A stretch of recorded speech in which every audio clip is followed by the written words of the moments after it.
दोस्तों नमस्कार। तो आज हमारा तीसरा दिन है श्रीनगर में। आज हम सबसे पहले सिंथिन टॉप जाएंगे, फिर आरू वैली से वापस इसी हाईवे से होते हुए फिर हम सोनमर्ग जाएंगे। आज का रात का स्टे हमारा सोनमर्ग में होगा। प्लान ये है कि 8 साढ़े 8 बजे तक सोनमर्ग पहुंच जाएंगे।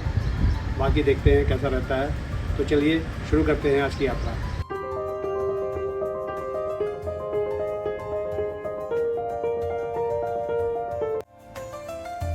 तो आज हमने श्रीनगर से अपनी यात्रा शुरू करी और हम निकले सिंथिन टॉप के लिए। हमने जल्दी ही अपनी यात्रा शुरू कर दी थी। ये सनराइज़ हो रहा था, बढ़िया व्यू था। श्रीनगर से निकले थे, बीच में एक रास्ता सिंथिन टॉप के लिए जाता है। ये देखिए यहाँ पे, और एक रास्ता जाता है पहलगांव के लिए।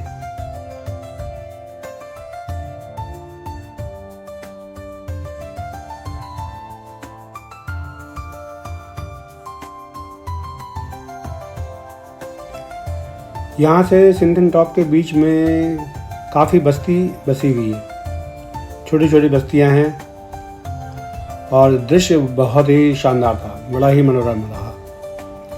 ड्राइविंग का अलग ही मज़ा आ रहा था। सुबह सुबह ठंडी ठंडी हवा मिल रही थी, ट्रैफिक भी नहीं था क्योंकि जल्दी निकले थे। तो बीच में कहीं थोड़े से छोटे छोटे जंगल आ रहे थे और कहीं कहीं बस्तियाँ आ रही थी। एक बार नोटिस करने की ये थी कि बस्तियों में भी साफ़ सफाई काफ़ी रखी हुई थी। कोई भी जगह ऐसी नहीं मिली थी जो कि बहुत गंदगी हो, जैसे कि आपको मैदानी इलाकों में मिलेंगी, वैसा यहाँ नहीं था। कई जगह पे सिक्योरिटी चेक भी हुए। वैसे तो वो ज़्यादा रोक नहीं रहे थे, देख करके ही जाने दे रहे थे। कई कई जगह पे रोका उन्होंने। अदरवाइज ऐसी कोई दिक्कत नहीं थी सिक्योरिटी की। तो बस्तियों के बीच में से निकलते हुए एक के बाद एक बस्तियाँ आती गई। हम आगे निकलते गए और आगे बढ़ते गए। पूरा का पूरा रास्ता तो मैं आपको दिखा नहीं पाऊँगा नॉर्मल स्पीड में, इसीलिए इसको फास्ट फॉरवर्ड कर रखा है और कुछ सिलेक्टेड क्लिप्स ही दिखा रहा हूँ, क्योंकि रास्ता लंबा था और बड़ा ही शानदार था। तो उसमें से क्या निकालें क्या रखें ये डिसाइड करना भी बड़ा मुश्किल था। तो मैंने ये सोचा चलो थोड़ा सा यहाँ बस्तियों का इलाका और थोड़ा सा जंगलों का इलाका आगे जो आएगा वो दिखा देते हैं। तो इसको देखिए, यहाँ पे देखिए कुछ आर्मी वाले हैं, इन्होंने यहाँ हमें रोका। यहाँ कुछ आर्मी वाले शायद घर जा रहे थे, तो उनकी ट्रांजिट के लिए ट्रक इस तरफ खड़ा था, तो हमें रोक लिया गया कि पहले उनको निकलने दिया जाए। बात भी सही है, पहला राइड उनका ही होना चाहिए। वो हमारी सुरक्षा के लिए ही वहाँ पे हैं, दिन रात हमें सुरक्षा देते हैं, तो अच्छी बात थी।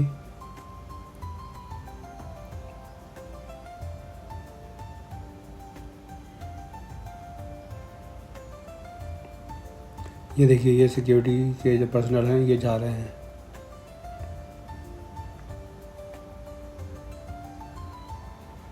इनके लिए आर्मी के वाहन भी हैं यहाँ पे।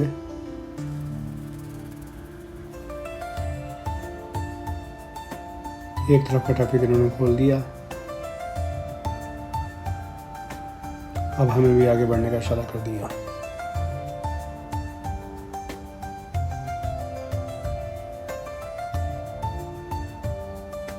ये रास्ते में कभी बकरियों का झुंड, कभी भेड़ का झुंड, ये क्रॉस करने में बड़ा अच्छा लग रहा था।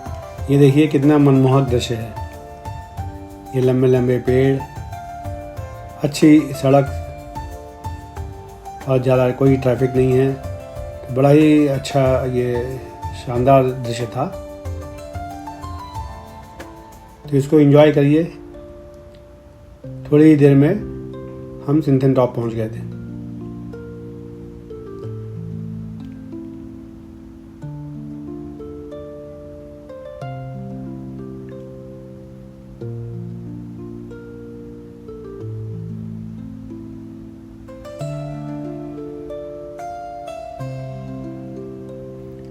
ये घुमावदार सड़कें, सुबह का इतना बढ़िया मौसम, इतनी हरियाली, बड़ा ही मनोरम दृश्य है। ये देखिए एक भेड़ों का झुंड है बड़ा। पहाड़ों पर ये लोग इन्हीं को पालते हैं, इन्हीं से ऊन निकालते हैं, इन्हीं का मीट वगैरह भी बेचते होंगे। मेरे ख्याल से यही इनकी इनकम का सोर्स है।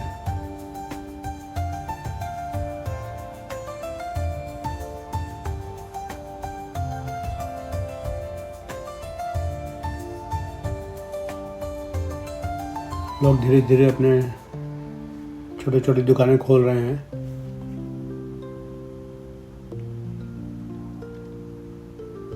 यहाँ बहुत सारी दुकानें हैं जो कि गर्म कपड़े और जूते, बूट्स, ये सारी चीज़ें रेंट पे देते हैं, क्योंकि ऊपर काफ़ी स्नो है और काफ़ी ठंडा भी है। तो गर्म कपड़े तो हमारे पास थे ही, बूट्स हमने खाली रेंट पे ले लिए, क्योंकि स्नो में अपने जूते गीले हो जाते, इसलिए फिर हमने बूट्स रेंट पे ले लिए।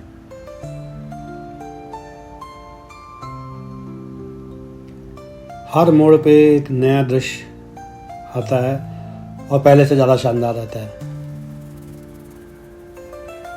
पहाड़ों पे यही है कि डेस्टिनेशन से ज़्यादा जर्नी इम्पॉर्टेंट है।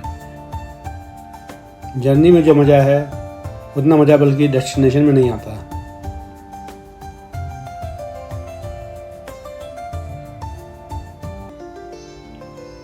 तो बस इसी घुमावदार सड़कों पे हम चलते गए और आगे बढ़ते गए।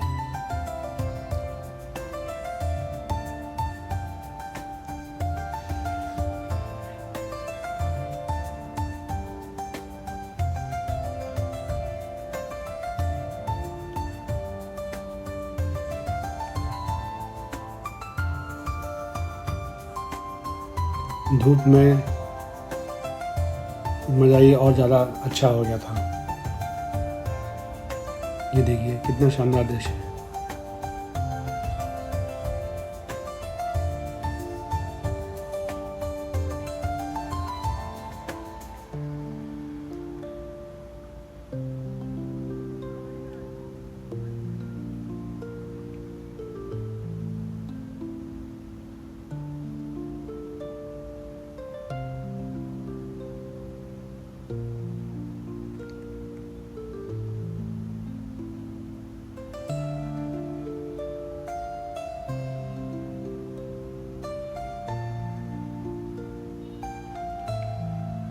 मैंने ये आपको काफ़ी लंबा रास्ता दिखा दिया पहाड़ों का। मैं तो इसके हर पल को एंजॉय कर रहा था। मैंने सोचा आप भी इसको एंजॉय करें। तो काफ़ी कुछ रास्ता दिखा दिया, काफ़ी ऊपर आ गए थे। देखिए यहाँ पे काफ़ी स्नो भी है, जम चुकी है, पहले की गिरी हुई थी, जम करके बल्कि काफ़ी कुछ तो मेल्ट हो चुकी है।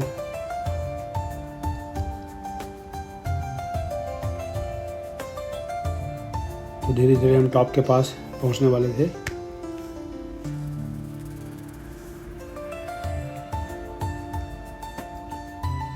पहाड़ों की धूप तेज होती है, जब ऐसी धूप निकलती है तो फिर बर्फ़ पिघलना शुरू होती है।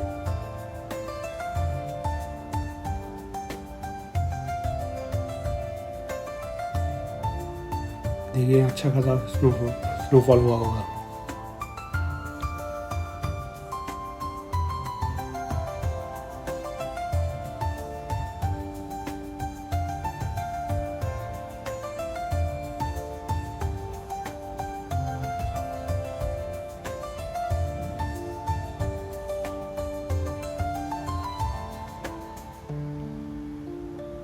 ये जब बर्फ़ मेल्ट होती है तो सड़कों को भी डैमेज करती हैं। लगातार पानी बहता रहता है और मोटर गाड़ियाँ चलती रहती हैं, तो सड़कें भी डैमेज होती हैं।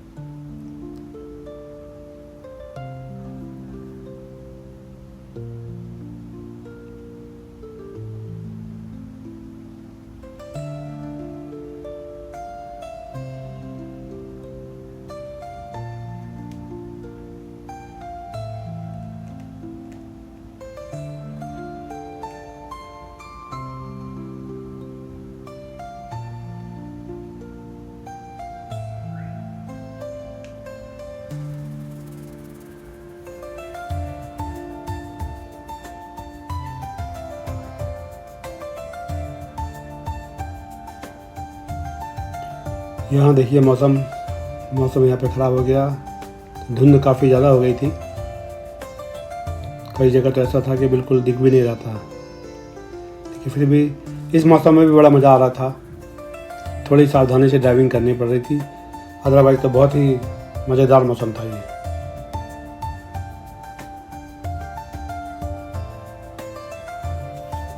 जितना ऊपर चढ़ते जा रहे थे उतनी ही ठंड बढ़ती जा रही थी।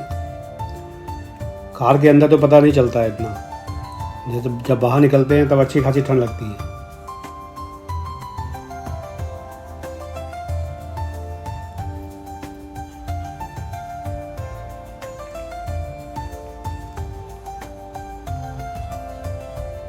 हमें ज़्यादा ट्रैफिक नहीं मिला क्योंकि हम सुबह काफ़ी जल्दी निकले थे।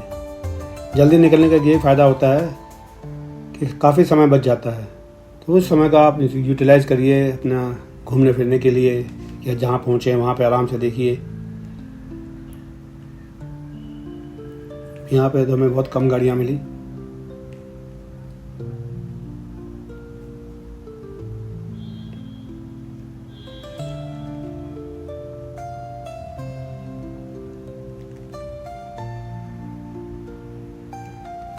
कई जगह ऐसा हो गया कि बिल्कुल भी नहीं दिख रहा, ज़बरदस्त धुंध हो गई थी। पहाड़ों पे यह है कि ऐसे मौसम बनते रहते हैं, थोड़ी देर में फिर धूप निकल आएगी, फिर ऐसा हो सकता है फिर धूप निकल आती है, तो ये तो यहाँ चलता रहेगा।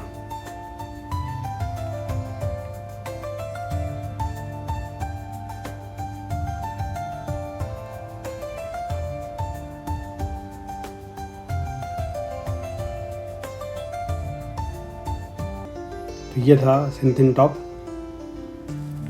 हम जब पहुँचे तो काफ़ी सारे वेंडर भी आए हुए थे, अपनी अपनी दुकानें खोल रहे थे। खैर हमें तो यहाँ पे गरम गरम चाय मिल गई। ये देखिए पूरा स्नो है, स्नो मोबाइल यहाँ पे चलते रहते हैं टूरिस्ट के लिए। इस मौसम में ज़्यादा देखने लायक था नहीं, तो फिर हमने वहाँ थोड़ी देर रुके, तो कुछ फ़ोटो ली और फिर चाय पी करके वहाँ से वापस निकल गए पहलगाँव की तरफ। आधा रास्ता तो लगभग यही था नीचे उतरने का, बहुत जल्दी फिर हम पहलगाँव पे पहुँच गए। ये एंट्री है देखिए पहलगाँव की।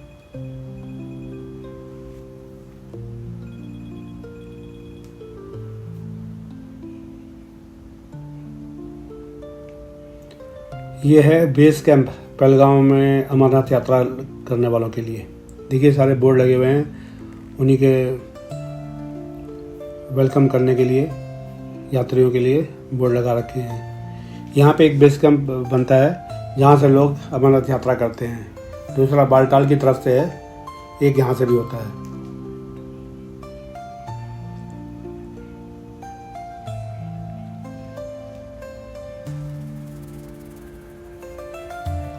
छोटी सी जगह है लेकिन अच्छी जगह है।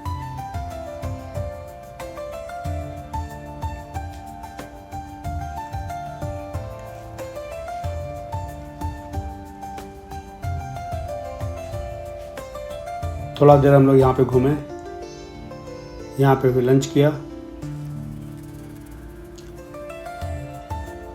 शहर का 1-2 चक्कर लगाए, उसके बाद लंच करने के बाद फिर हम निकल गए आरू वैली की तरफ।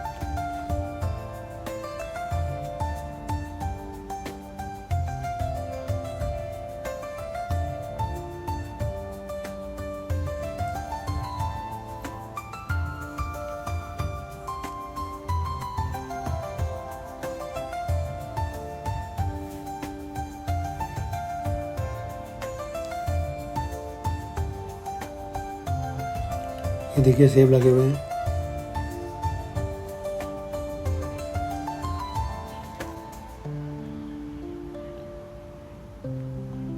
ये कुछ स्नैपशॉट हैं पहलगाँव के। ये मेरे ख्याल से आरू वैली के रास्ते में ये सब सीन था।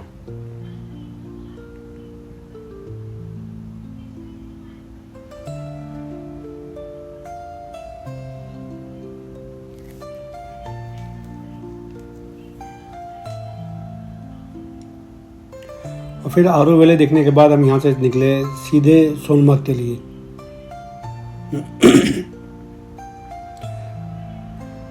रात को अंधेरा हो गया था। मैं तो कभी भी रिकमेंड नहीं करूँगा कि रात की ड्राइव करिए, ख़ास तौर से उस जगह जहाँ डिवाइडर ना हो, सामने की हेडलाइट आंखों में बहुत चुभती है।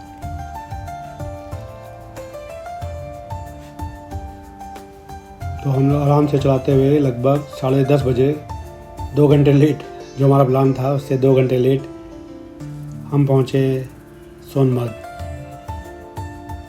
सोनमर्ग भी ठीक ठाक शहर है, लेकिन बड़ा सरप्राइज़ था, यहाँ एक भी पेट्रोल पंप नहीं है। एक ही पेट्रोल पंप है जो कि 10 किलोमीटर शहर से दूर है।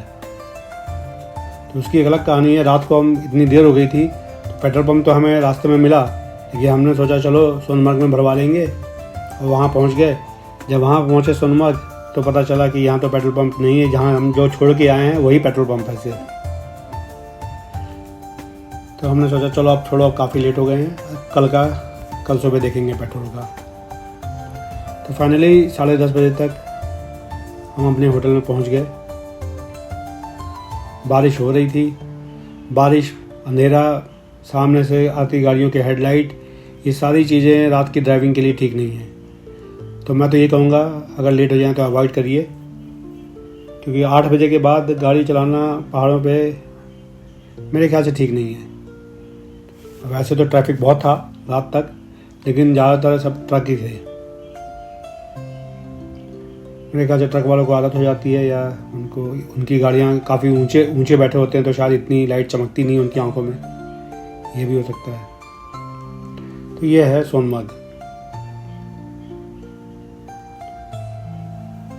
बड़ी मुश्किल से एक होटल मिला था, यहाँ सारे होटल फुल चल रहे हैं। और ये बुकिंग हमने ऑनलाइन करी थी, पहलगांव से ही पेमेंट करी, तब जाके उन्होंने कंफर्म किया। और ढूंढने में भी हमको उसको 15-20 मिनट लग गए कि लोकेशन कहाँ पे थी। फाइनली हमें लोकेशन मिली। जब होटल पहुँचे तब जाके चैन आया। तो आज का वीडियो हम यहीं पे समाप्त करते हैं। कल से एक्चुअली रियल ले की जर्नी शुरू होगी, वो आपको शेयर करेंगे। अभी यहाँ से हम कल जोजिला पास क्रॉस करेंगे, तो वो देखेंगे। वो भी एक चैलेंजिंग है। देखते हैं आगे की जर्नी कैसी रहती है। चलिए फिर कल मिलेंगे, तब तक के लिए नमस्कार।